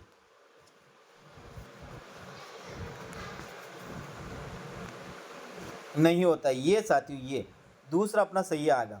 माधुर्य गुण में असंगत पूछ रहा है उसको, असंगत है तो यही असंगत है साथियों, अभाव रहता है, ये तो बिल्कुल अभाव रहता है ही सही। ये असंगत है साथियों, इसमें सामाजिक बहुल की अल्पता होती है साथियों। 125वां प्रश्न की बात करें तो 125 में 2 ही सही है साथियों। 126 वह रचना जिसमें भिन्न भिन्न जातियों और विभिन्न प्रदेशों की स्त्रियों का वर्णन है, वो क्या है साथियों, जाति विलास। और ये किसकी रचना है, आचार्य देवदत्त की रचना है, देवदत्त द्विवेदी की रचना है, और रीतिबद्ध काव्यधारा के प्रसिद्ध कवि है साथियों। ये जाति विलास में विभिन्न जातियों की स्त्रियों का वर्णन है साथियों। लहरों का राजहंस नाटक में किस पात्र का मन काम में बिल्कुल या कम लग रहा था। बीजगुप्त का, श्यामांग का, सिद्धार्थ का, आर्य मैत्रेय का साथियों बताइएगा। 127 प्रश्न की बात करें तो इसमें अपना आंसर होगा श्यामांग का। क्या होगा, श्यामांग अपना सही आंसर होगा, आपको ध्यान रखना है। भाषा शिक्षण में अधिगम सामग्री का प्रयोग का क्या लक्षण है। अवधान को आकर्षित करना यानी ध्यान को आकर्षित करना, शिक्षा के ज्ञान में उत्कृष्ट स्पष्टता लाना, बालक का अनुभव विस्तार करना, महत्वपूर्ण प्रत्यय विषयों में स्पष्टता लाना। अधिगम सामग्री का प्रयोग हुआ अवधान को आकर्षित करना 118 में। यहाँ पर आ होगा साथियों महत्वपूर्ण प्रत्ययों विषयों में स्पष्टता लाना, ये शिक्षण सामग्री में अधिगम सामग्री का प्रयोग है। महत्वपूर्ण प्रत्ययों एवं विषयों में स्पष्टता लाना, यदि यह नहीं होता तो अपना आंसर पहला वाला सही होता साथियों। विशिष्ट पद रचना रीति विशेष गुणात्मा किसका है साथियों। विशिष्ट पद रचना किसने कहा साथियों, तो आपको ध्यान रखना है। जो 129 में जो पंक्ति है साथियों, ये पंक्ति आचार्य वामन की, किसके, और रीति संप्रदाय के जो प्रवक्ता माने जाते हैं साथियों, वो आचार्य वामन ही माने जाते हैं, जो आपको ध्यान रखना है। आचार्य शुक्ल ने किस कवि के संबंध में कहा कि ये बड़े ही प्रबल और प्रतिभा संबंध कवि थे, इसमें कोई संदेह नहीं है। बिहारी देव, भिखारीदास अथवा पद्माकर साथियों बताएगा। प्रश्न नंबर 130वां प्रश्न की अपन बात कर रहे हैं तो 130 में अपना आंसर होगा साथियों, ये कहा इन्होंने देव के विषय में आचार्य रामचंद्र शुक्ल ने कि ये बड़े ही प्रगल्भ और प्रतिभा संपन्न कवि थे, ये आचार्य देव के विषय में कहा है आचार्य रामचंद्र शुक्ल ने साथी। भ्रमर गीत सार को ध्यान में रखते हुए असंगत कथन का चयन कीजिए। इसमें उद्धव गोपी संवाद बिल्कुल सही है साथियों। ये तो भ्रमर गीत से तात्पर्य उपलब्ध काव्य बिल्कुल सही है, व्यंग्य काव्य। इसमें नायक की निठुरता लंपटता के साथ साथ नायिका की मुख व्यथा वीर्य वेदना का मार्मिक चित्रण है। इसमें नायिका के प्रति नायक के उपलब्धियों का चित्रण है साथियों। नायिका के प्रति नायक के उपलब्धियों को, ये साथियों ये नहीं है चौथा, बाकी ये भी सही है, ये भी सही है, ये भी सही है। 131 की बात करते हैं तो 131 में अपना जो आंसर होगा 4, यही सही है। यहाँ पर नायिका के प्रति नहीं, यहाँ नायक के प्रति नायिका के उपलब्धियों का चित्रण ऐसा होता तो ये सही रहता। ये बात आपको ध्यान में रखनी है। गृह कार्य का मूल्यांकन आवश्यक क्यों है? इसमें शिक्षण रोचक और प्रभावी होता है। इसमें बालकों के सबल और निर्बल पक्ष की जानकारी मिलती है। इसमें बालकों को सही दिशा मिलती है। इससे शिक्षण आगामी कमजोरों को जान सकेगा। 132वां प्रश्न की अपन बात करें तो 132वां प्रश्न में होगा, इसमें बालकों के सबल और निर्बल पक्ष की जानकारी मिलती है। शिक्षण कार्य इसलिए दिया जाता है कौन सा पक्ष मजबूत और कौन सा मजबूत नहीं है साथियों। मौन कार्य से संबंधित कौन सा कथन सही नहीं है? इसमें मीरा काव्य से संबंधित कौन सा कथन मीरा के काव्य से पूछा है? माधुर्य भाव की प्रधानता बिल्कुल है। स्वानुभूति और आत्मनिवेदन से परिपूर्ण है। संयोग श्रृंगार का विशद वर्णन है। इसमें श्रुति मधुर वर्ण योजना है। वियोग श्रृंगार का विशद वर्णन बिल्कुल सही है। इसमें बात करते हैं 33 में, चौथा आंसर अपना सही होना चाहिए, सही नहीं है। 33वां प्रश्न, माधुर्य भाव की प्रधानता है, इसमें संयोग श्रृंगार या संयोग नहीं साथियों, वियोग श्रृंगार है, तो ये अपना तीसरा सही आंसर होगा। संयोग श्रृंगार की प्रधानता नहीं है, वियोग श्रृंगार की प्रधानता है। आपको ध्यान रखना है किसकी है? वियोग श्रृंगार की प्रधानता है साथियों।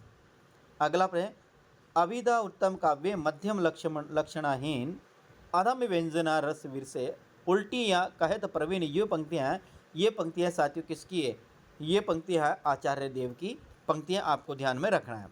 हिंदी साहित्य जगत में भ्रमर गीत का मूल आधार है, आपको ध्यान रखना है। श्रीमद् भागवत 10वें स्कंद का 46 और 47वां अध्याय साथियों श्रीमद् भ्रमर गीत का मूल आधार है। आपको अच्छी तरह से याद रखना है मेरे साथियों। क्यों साहब 35वां प्रश्न की बात कर रहे हैं, तो 35वां प्रश्न में अपना होगा श्रीमद् 10वें स्कंद साथियों, 9वें स्कंद नहीं है, ध्यान रखना। नया 10वें स्कंद है, का है 46 और 47 अध्याय। श्रीमद् भागवत के 10वें स्कंद का 46, यहाँ चौथा अपना सही आंसर होगा 35 में। कौन सा होगा? चौथा अपना सही आंसर होगा साथियों, आपको ध्यान रखना है। अरावली हिमालय शब्दों को स्पष्ट करने के लिए किस विधि का प्रयोग किया जाता है? चित्र विधि, रेखा चित्र विधि, मानचित्र विधि या अभिनय विधि साथियों। 36वां प्रश्न में बात करते हैं, यह मानचित्र विधि का प्रयोग किया जाता है, यानी कि अपना जो आंसर होगा 3 अपना सही होगा। पागल सी प्रभुता के साथ सभा चिल्लाई, सो बार धन्य वह एक पागल सी माई, उक्त पंक्तियों में उपमान है। ये पंक्ति ये साथियों आरपीएससी 2016 में ये प्रश्न आया हुआ है 2nd ग्रेड में, और यहाँ पर इस प्रश्न को इन्होंने टिका दिया है। तो इस प्रश्न की अपन बात करते हैं साथियों, यहाँ पागल सी, ये पागल ये क्या है? इसका क्या है? उपमान है। जंगनामा के रचयिता कौन है साथियों? श्रीधर है, सुरति मिश्र है, कविंद्र है या श्रीपति है? तो ये जंगनामा की अपन बात करते हैं तो श्रीधर ये सही होगा अपना। जंगनामा।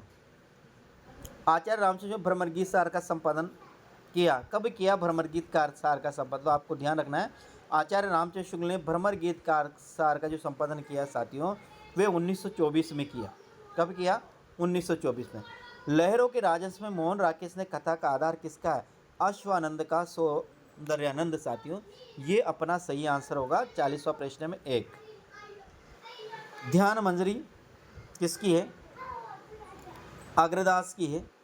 हंस जवाहरी कासिम शाह की है, नूर मोहम्मद की है साथियों। श्रवकाचार्य साथियों देवसेन की है। चित्त कोबरा मर्दुला गर्ग का है, आपको ध्यान रखना। ध्यान मंजरी, वीर्य मंजरी, मान मंजरी, अनेकार्थ मंजरी, रूप मंजरी, ये जितनी भी मंजरियाँ ये किसकी है साथियों? ये अग्रदास की। जवाहर हंस जवाहर साथियों नूर मोहम्मद की है।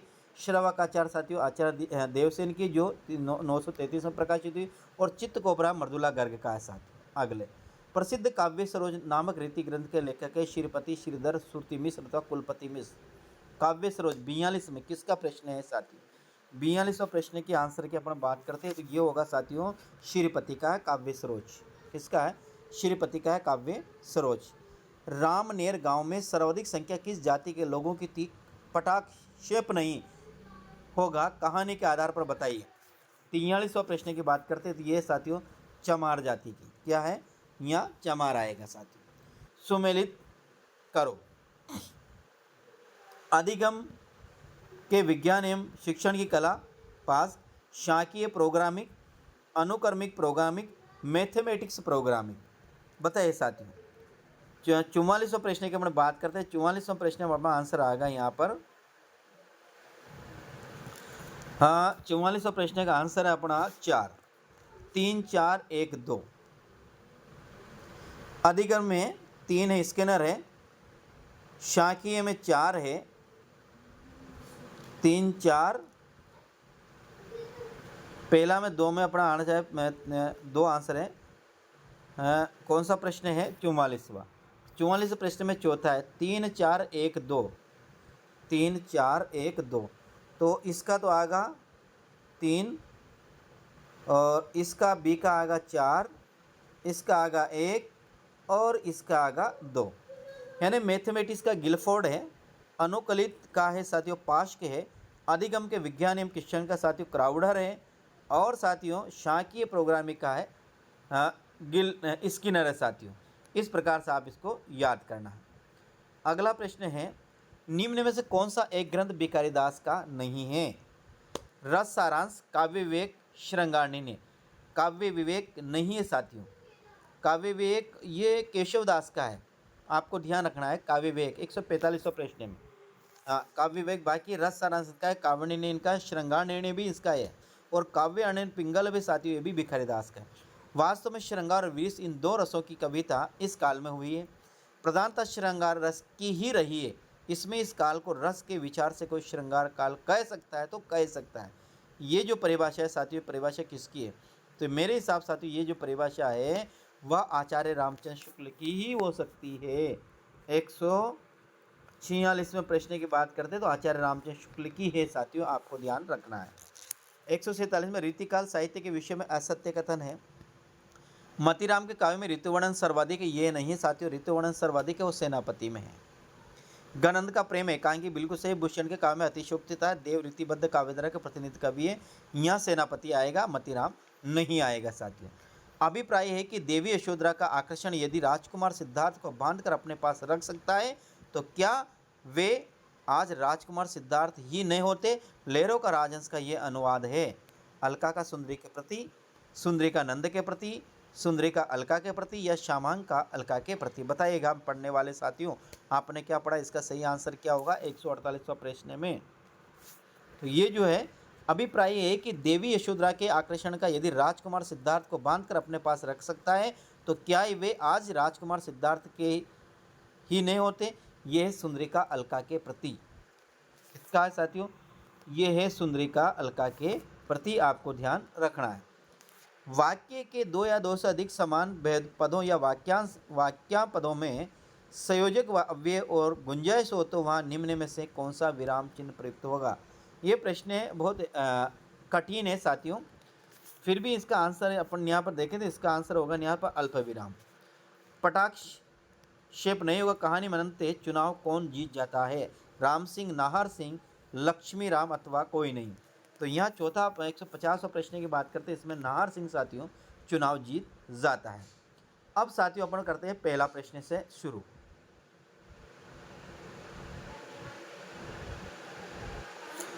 किस शब्द में पराउपसर्ग नहीं है? पराकाष्ठा, पराधीन, परार्थ अथवा पराश्रित। तो यहाँ पराकाष्ठा में साथियों पराउपसर्ग है तो यह पराकाष्ठा में है। यहाँ पर प्लस अधीन होगा, पर प्लस अर्थ होगा, पर प्लस आश्रित होगा। तो यहाँ पर 3 में पर है जबकि यहाँ परा है। नाधान शब्द में किस भाषा का उपसर्ग का प्रयोग हुआ है? नाधान जो शब्द है साथियों ये विदेशी भाषा का है। तो यहाँ पर अपना आंसर क्या होगा? 4 अपना सही आंसर होगा। निर उपसर्ग का शब्द युक्त नहीं है। नीरस, निरोग, निर्यात, निरामिष इसमें है। निरीह, निरोग में, निष्काम में, निस्तेज में या नीरस और निरोग में नीर शब्द है तीसरा में साथियों। तो तीसरा की अपन बात करते हैं निष्काम में, या निष्काम और निस्तेज, ये दोनों इन्हें विसर्ग संधि है। नी प्लस काम, नी प्लस तेज। या नी है साथियों, या निर नहीं है, आपको ध्यान रखना है। आगे हार शब्द में कौन सा उपसर्ग लगे कि उसका अर्थ गुम ना हो जाए, तो ये होगा विहार। कौन सा होगा? विहार। निम्न में से किस विकल्प के शब्द में एक से अधिक उपसर्ग का प्रयोग हुआ है? एक से अधिक, बताइए। उप प्लस निर्वाचन। चौथा उप, फिर नी और फिर वाचन। उप पर निर और फिर वाचन, या दो का प्रयोग हुआ है। यानी कि प्रश्न नंबर 5वां में कितना? 2 हुआ साथियों, तो 5वां आंसर क्या होगा? 4 होगा। निम्नलिखित शब्दों में किस शब्द में विदेशी उपसर्ग लगा हुआ है? निर्धन, तिरस्कार, बेईमान और निष्कर्ष। तो बेईमान में बई जो शब्द है वे विदेशी उपसर्ग है साथियों, आपको ध्यान रखना है। सही उत्तर नहीं है, वाक्यांश के लिए सही शब्द नहीं दिया गया। वह उक्ति जो परंपरा चली आ रही अंशुरुति, वह जिस पर मुकदमा चला हो अभियोग, वह भूमि जिस पर कुछ भी न उपजाओ उसर, वह जिसमें बाण रखे जाते हो तरकश। 7वां प्रश्न की बात करते हैं साथियों, तो वह जिस पर मुकदमा लगा हो अभियोगी, अभियुक्त होता है। अभियुक्त युक्त होता है, अभियोगी जिसने लगाया वो अभियोगी होता है, जिस पर लगाया वो अभियुक्त होता है। अनुपसर्ग शब्द नहीं है। अनंग, अनिच्छा, अनअवधान, अनमोल, या अनमोल। अनमोल में साथियों ने पूरा है, जबकि ने आधा आ रहा है, या ने पूरा आएगा। ये अनमोल अपना सही आंसर होगा। ठीक है, अगला प्रश्न है,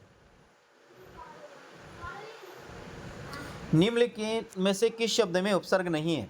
बा कायदा में तो बा है, हम लोग में, नालायक में ना है, हम में हम है, हम लोग में नहीं है, न्या हम है, न्या बा है और न्या ना है साथियों। किस वाक्यांश के सही शब्द लिखा गया है? जिसका पूर्व जन्म की बातें याद हो जाति स्मारक, जिसका यौवन शत नहीं हुआ शत यौवन, ईश्वर पर विश्वास रखने वाला नास्तिक, और कलम की कमाई खाने वाला मत्स्यजीवी होता है। तो यहाँ पर ईश्वर पर विश्वास रखने वाला आस्तिक होता है, नास्तिक नहीं होता है। ये तीनों सही है साथियों, ये गलत है। इन तीनों को याद रखना। आप इसे मेरे हिसाब से पहली बार पढ़ रहे होंगे, आपने इसको मेरे हिसाब से पहले नहीं पढ़ा होगा। किस शब्द में उपसर्ग नहीं है? तो साथियों बताइएगा। विकल्प विदित, विकास और तान। तो विकास में साथियों वी उपसर्ग नहीं है 111 में। विदित, विदित में नहीं है, वी प्लस दित, दित हाँ, विदित में नहीं साथियों, विकास में है। इनमें से कौन सा शब्द पुत्री का पर्यायवाची नहीं है? अनुजा, जबकि अनुजा नहीं है। अनुजा बहन होती है साथियों, अनुज और अनुजा। 12वां प्रश्न में आत्मजा, तनिया पुत्री का पर्यायवाची है, तनुजा पुत्री का पर्यायवाची है, अनुजा भी पुत्री का पर्यायवाची है। आत्मजा पुत्री का पर्यायवाचक नहीं दे रखा है 112वां प्रश्न में। आपको आंसर याद रखना, आत्मजा पुत्री का पर्यायवाचक नहीं होता है। निम्न कथनों पर विचार के विषम पद में 11-11 वर्ण होते हैं। किसके होते हैं? आगे तो बात करते हैं नीचे।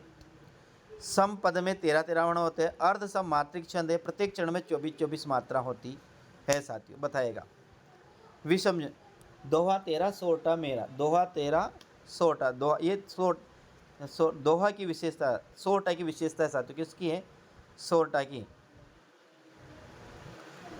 सोटा की विशेषता है साथियों। तो कौन कौन सा का? ये दोनों। अर्ध सम मात्रिक भी होता है साथियों। देखिए 13वां प्रश्न की अपन बात करते हैं, तो 13वां प्रश्न में 4 देखा, 3 और 4। अर्ध सम मात्रिक से प्रत्येक चरण में 24 मात्रा होती है। तो प्रथम दोहा सोटा में विषम चरणों में 13-13 होती है और सम चरणों में 11-11 होती है। बताइए दोहा में क्या होता है? ये साथी ये दो तो है सोटा की, लेकिन दोहा और सोटा दोनों ही विषम छंद है। विषम छंद के अर्धमात्रिक छंद है, अर्ध सम मात्रिक छंद है। लेकिन ये बताया गया दोहा में पहले 11-11 आती है, सोटा में पहले 11-11 आती है। 1, 2, 3 और 4। तो न्याय किस में 11-11 आती है साथियों, ये बताइएगा। इश्क नामा और वीर्य वारिस साथियों ये रचना है, ये बौद्धा की है। ये याद रखना, इश्क नामा और वीर्य वारिस 2 रचना ये बौद्धा की है। बिहारी और देवकृति के रचनाकार 115 में। इसके साथियों लाला भगवान दीन, बिहारी और देव के लाला भगवान दीव साथियों 15 में। इसका सही आंसर है। आचार्य रामचंद्र जी श्रद्धा भक्ति निबंध को ध्यान में रखते हुए निम्न पर विचार श्रद्धा प्रेम और भक्ति, इस निबंध में आचार्य शुक्ल किन मनोविकारों को विशद अभिव्यक्ति की है? बताए किसमें? श्रद्धा, प्रेम और भक्ति तीनों की है साथियों, आपको याद है ना। श्रद्धा की भी की है, प्रेम की भी की है और भक्ति की भी की है साथ। यहाँ पर 16 प्रश्न में अपना आंसर 4 होगा। अगला है उपचारात्मक शिक्षण द्वारा अध्यापक कमियों, उपचारात्मक शिक्षण द्वारा छात्रों की कमियों को दूर किया जाता है, पहले पहचाना जाता है फिर उसको दूर किया जाता है। तो तीसरा आंसर सही होगा। अपना 17वां प्रश्न में कौन सा होगा? तीसरा सही होगा साथ। किस विकल्प में सभी शब्द उपसर्ग रहित है? सभी शब्द विसर्ग रहित है साथियों। तो ये साथियों 18वां प्रश्न का पहला विधुर और विभा ये उपसर्ग रहित है, बाकी सब उपसर्ग सहित है। किस शब्द में वि उपसर्ग का प्रयोग नहीं हुआ साथियों? तो वह नहीं हुआ, विद्या में नहीं हुआ साथियों, बाकी विकट में भी है और विषम में भी है और विधक्त में भी है। यानी 119वां प्रश्न की बात करते तो 119वां प्रश्न में एक सही है। जिसका काम या प्रयोजन सिद्ध हो चुका है वाक्यांश के लिए एक शब्द है। कृतकार्य 20वां में कौन सा होगा? चौथा प्रश्न में 20वां में चौथा प्रश्न सही होगा मेरे साथी। वाक्य में पदवी और व्यवसायिक सूचक शब्द का प्रयोग नाम के साथ प्रयुक्त होते हैं। नाम के बाद ना कहीं पर भी नाम से पहले या कोई नहीं। 21वां प्रश्न में साथियों तीसरा नाम के पहले। वाक्य में पदवी और व्यवसायिक सूचक शब्द का प्रयोग नाम के पहले होता है। नाम के पहले होता है साथियों, आपको याद रखना है, नाम के बाद नहीं होता है। जैसे आदरणीय प्रधानमंत्री मनमोहन सिंह, आदरणीय प्रधानमंत्री नरेंद्र मोदी, तो प्रधानमंत्री शब्द है वो पहले नाम के पहले आता है, आदरणीय शब्द नाम के पहले आता है और नाम बाद में आता है, ये आपको ध्यान में रखना है। निम्न से किस विकल्प में सभी शब्द परस्पर समानार्थिक नहीं है? रश्मि, अंशु, मयूर और कर ये सभी एक के हैं। धनु, कोडन, शरचाप एक के। जलज, पंकज, पायोद और अम्बोस, नभ, अंबर, व्योम, गगन ये नहीं है साथियों। तीसरा में 22वां प्रश्न में तीसरा आंसर अपना सही होगा। कौन सा होगा? तीसरा। निम्नलिखित में से ये तो देख लिया। निम्नलिखित में कौन सा अर्ध सममात्रिक छंद है? गीत दोहा अर्ध सममात्रिक छंद है, दोहा और सोरठा, जिसमें 1-3 में समान होती है, 2-4 में समान होती है, उसे अर्ध सममात्रिक छंद कहा जाता है। लोग कवित बनावत मोह तो मेरे कवित बनावत, ये पंक्ति साथियों ये है किसकी है? ये घनंद की रचना, घनंद की पंक्ति है। लोग लागी कवि बनावत मोह तो मेरे कवित बनावत, ये घनंद की है साथियों। अपरोक्ष सिद्धांत के रचनाकार अप्पय दीक्षित है, जसवंत सिंह है, कर्णेश है अथवा रसलीन है। अपरोक्ष के साथियों बताइए, अपरोक्ष सिद्धांत किसकी रचना है? 125 में अपरोक्ष साथियों जसवंत सिंह, जिन्होंने भाषा भूषण लिखा है। चंद्रलोक की तरफ है जो अलंकार ग्रंथ है भाषा भूषण, उनका ये अपरोक्ष सिद्धांत ध्यान रखिएगा। एपिडाइस्कोप किसका सुधार हुआ रूप माना जाता है? मैजिक लेटर्न का, एपिस्कोप का, मैजिक लेटर्न एपी का, प्रोजेक्ट का। 26वां प्रश्न की बात करते हैं तो अपना आंसर होगा 3 होगा साथियों, मैजिक लेटर्न और एपिस्कोप। इनमें से किसी वाक्य में विशेषण की उत्तम अवस्था नहीं हुई, सुपरलेटिव डिग्री का प्रयोग नहीं हुआ। सबसे सुंदर इससे सही है, सबसे बड़ा सही है, अच्छी कहानी इसमें ही नहीं है साथियों। ये सबसे हैं, सुपरलेटिव सबसे। प्रश्न आंसर होगा 3। अनुपसर्ग युक्त शब्द नहीं है। अनुपम, अन प्लस उपम, अन प्लस उचित, अन प्लस अनन्य, अनि है, अनिष्ट, अनुवाद, अनुचर, अनुज, अनुपयोगी, अनाहुत, अनागत, अन प्लस आगत। चौथा में साथियों 28वां प्रश्न की बात करते हैं तो अनुवाद, अन प्लस उनाद, अन प्लस उच्चर। हाँ ये साथियों इसमें नहीं, चौथा में इसमें ही नहीं है, क्योंकि इसका संधि उच्चेद करेंगे तो अन प्लस उनाद थोड़ी होगा, अन प्लस उच्चर थोड़ी होगा और अन प्लस उज नहीं होगा, तो इसलिए तीसरा आएगा साथियों, ध्यान रखना। सही नहीं है वाक्यांश के लिए एक शब्द। वह जो किए गए उपकार नहीं माने कृतज्ञ, बिल्कुल सही है। जो उपकार को मानता नहीं मानता वो कृतज्ञ है, और जो मानता है वो कृतज्ञ है। वह जिसने मृत्यु को जीत लिया है अमर है। वह जिसे व्याकरण का पूरा ज्ञान व्याकरण है, व्याकरण छू से फेने जाने वाला संक्रामक, ये साथियों तीसरा नहीं होगा। 29वां प्रश्न में अपना आंसर होगा दूसरा, वह जिसने मृत्यु को जीत लिया है। क्या होगा साथियों, ये देखो, ये भी सही बता रखा, ये भी सही, ये भी सही है। वह जिसने मृत्यु को जीत लिया वो क्या कहलाएगा? अमर। जो मरता नहीं वो अमर है, लेकिन जिसने मृत्यु को जीत लिया वो क्या कहलाता है? इसके लिए एक शब्द बताइए, मुझे तो याद नहीं आ रहा होगा तो भी। अमर जो शब्द है उसको आएगा, ये होगा जो मरे नहीं वो उसके लिए आएगा अमर, लेकिन जिसने मृत्यु को जीत लिया वो क्या होगा? जिजीविषा, मुमुक्षा, ऐसे ही कुछ शब्द आएगा साथियों, ध्यान रखना। माता पिता का अपनी संतान के प्रति प्रेम के लिए उपयुक्त शब्द है वात्सल्य। कौन सा है? वात्सल्य। माता पिता का अपनी संतान के प्रति जो प्रेम होता है उसे वात्सल्य कहा जाता है साथियों। वाक्य के संबंध में असत्य कथन का चयन कीजिए। क्रिया विशेषण क्रिया के पहले लगाया जाता है, बिल्कुल सही है साथियों। क्रिया विशेषण क्रिया के पहले लगाया जाता है, आपको याद रखना है, ये बिल्कुल सही है साथियों। द्विकर्म क्रिया में गौण कर्म पहले और मुख्य कर्म बाद है, बिल्कुल ये भी सही है साथियों। प्रश्नवाचक पद प्राय व्यक्ति या विशेष से पूर्व लगाया जाता है, ये भी सही है साथियों। पूर्वकालिक क्रिया मुख्य क्रिया के बाद आती है, पूर्वकालिक मुख्य क्रिया के पहले आती है। राम खाना खाकर सो गया, पहले खाना खाया फिर सो गया। तो चौथा प्रश्न अपना यहाँ क्या है? गलत है साथियों। किस विकल्प के सभी शब्द परस्पर समानार्थक है? मयूर के की कलखंड से की, ये साथियों बिल्कुल सही है। मूढ़ जड़ मूर्ख अभिज्ञ, व्याल पन्नग उरग भुजंग, अग्नि हुतासन, अनिल और कृशाणु। 32वां प्रश्न में बात करते हैं तो यह होगा व्याल पन्नग उरग और भुजंग, ये नहीं होगा साथियों। बाकी ये सभी से समानार्थी का 32वां प्रश्न। वे व्याल है साथियों, ये सांप का पर्यायवाचक नहीं है, ये और का जैसे पन्नग उरग और भुजंग तो ये सांप के ही पर्यायवाचक है। प्रत्येक चरण में मात्राओं के संबंध त्रुटिपूर्ण कहते हैं। 16 मात्रा चौपाई होती है, 4 मात्राएं दोहा छंद में होती है, ये तो गलत है। 28 मात्रा, ये भी गलत है। 28 मात्रा होती है साथियों गीतिका में, सोटा में। यहाँ दोनों ये दोहा में भी ये दोनों ही गलत है। ये सही है और ये सही है, पहला सही है और चौथा सही है। बाकी सोटा में 11 और हाँ बिल्कुल सही है, ये सही है, ये गलत है। और ये भी हर गीतिका में होती है 28, तो गीतिका में तो 26 होती है साथियों, ध्यान रखना। 34वां अपन ने देख लिया।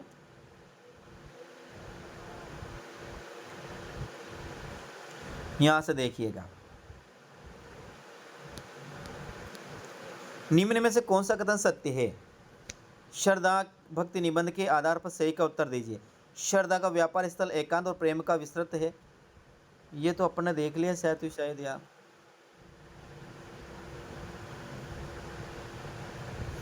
देख ले, फिर देख लेते हैं।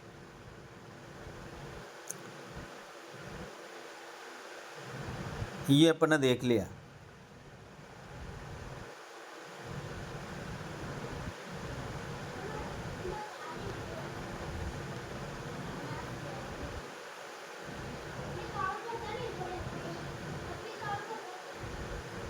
देख लिया, ये अपना पेपर अब खत्म होता है साथियों। पूरे अपने यहाँ पर प्रश्न देख लिया और समय अपना हो गया साथियों यहाँ पर 1.5 घंटा, और आपके जो प्रश्न है ये 2.5 घंटा का प्रश्न है शायद साथियों। तो आप पूरे 2.5 घंटा में ये आंसर दीजिएगा, इसमें जल्दबाजी नहीं करिएगा, जल्दबाजी से पेपर गलत जाता है। उम्मीद करता हूँ साथियों आपको ये पेपर अच्छा लगा होगा। ये जो पेपर था एक बार पुनः देखिए, वरिष्ठ अध्यापक हिंदी माइनर टेस्ट 3 है, और ये न्यू किरण कोचिंग क्लासेस बाड़मेर का, ये इसके कॉन्टैक्ट नंबर है। यदि आप इसकी ऑनलाइन ऑफलाइन कोचिंग टेस्ट से लेना चाहते हैं साथियों, तो नंबर पर आप संपर्क कर सकते हैं। तो मेरे प्रिय साथियों, कल फिर मिलते हैं, कल क्या अगले टेस्ट में फिर मिलते हैं।